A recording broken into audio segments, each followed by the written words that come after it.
Who's hypocritical? Who's Xijin or Twitter? In June 2020, Twitter, for the first time, took action against Chinese internet trolls, announcing the closure of over 20,000 accounts originating from China. They deemed these accounts to be organized trolls with the purpose of smearing the Hong Kong protests and praising China's significant successes in epidemic control on Twitter.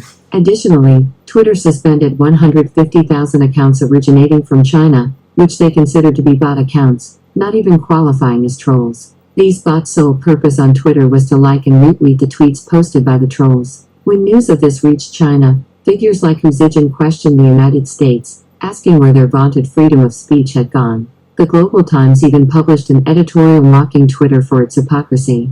However, this issue has nothing to do with freedom of speech. These Chinese accounts were suspended not because of what they posted but because Twitter deemed them to be trolls or bots, which violated the social media principles set by Twitter, leading to their suspension. On Twitter, we can still see many accounts from China that have crossed the Great Firewall, also smearing the Hong Kong protests and praising China's epidemic control efforts. However, these accounts are still active and have not been suspended. Indeed, Twitter sometimes suspends or bans accounts for posting content they consider inappropriate. For example, accounts advocating hate speech or violence may be suspended.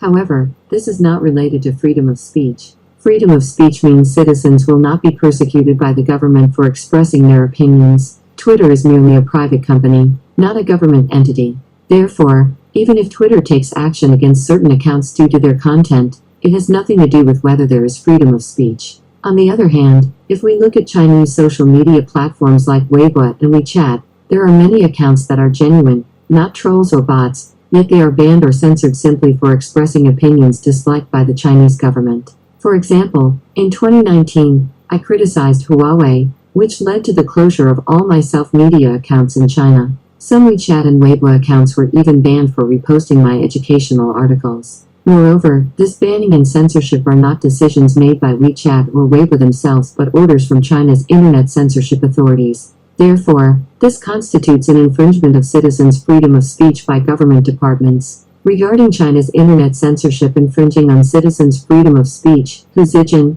the editor-in-chief of the Global Times, never dares to criticize it. He remains silent on domestic violations of freedom of speech, yet he mocks legitimate actions by American private companies against trolls and bots, claiming that the US has lost its freedom of speech. Isn't this hypocritical? Twitter is blocked in China, and ordinary people need to use VPNs to access it or post on it.